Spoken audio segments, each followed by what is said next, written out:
from the makers who brought you the top 5 best retro horror games and the top 5 second-generation horror games. We bring you now. Just kidding, it's just your favorite troll on YouTube, and today I give you my 5 worst purchases as a streamer. Now, before we get into these are games that I personally purchased with my own money. So these aren't games that were given to me with a key or won in a contest from another streamer. Now, what will consist as a bad game for me?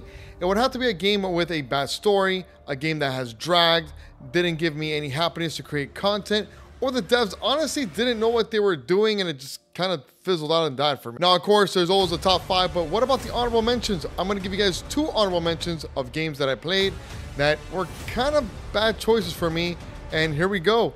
Number 1 on the list will be Cyberpunk 2077, was a game that had 7 years in the making, and people were rushing the game to come out.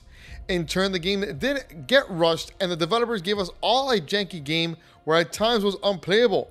The game has also been fixed recently and has a new DLC which will be coming out, but coughing up $59.99 was not the best thing at start. And then almost cracking the top 5 goes to Killer Frequency.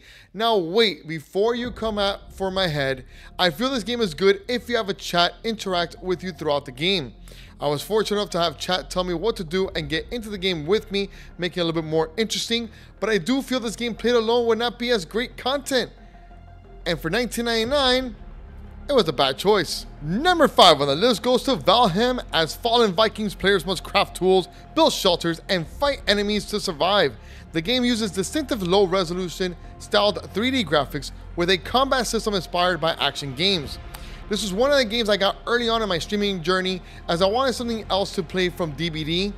In turn, the game felt very boring for me as a streamer to stream that I didn't really get into the story, and chopping wood for about 3 hours did not make it any interesting.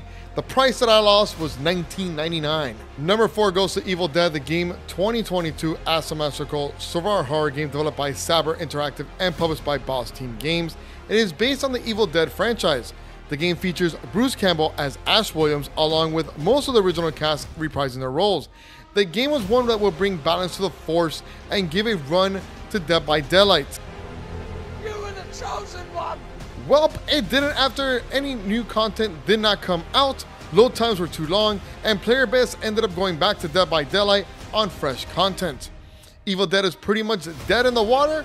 The game was pushed out to be free to play, reduced pricing, and it tried it all.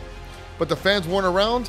The game cost me $39.99. Number 3 on the list goes to Amnesia: The Rebirth. Is the 3rd installment of the Amnesia series by Frictional Games. It was released in October 2020. The plot of Rebirth follows the absence of protagonist Taza Tyon as she explores the Algerian desert and other locals, while as in previous games solving various puzzles, maintaining her sanity, and avoiding monsters, all while slowly piecing together the horrifying event she has forgotten. The game at first glance and play was great, but the story for me ended up dying up and getting nowhere.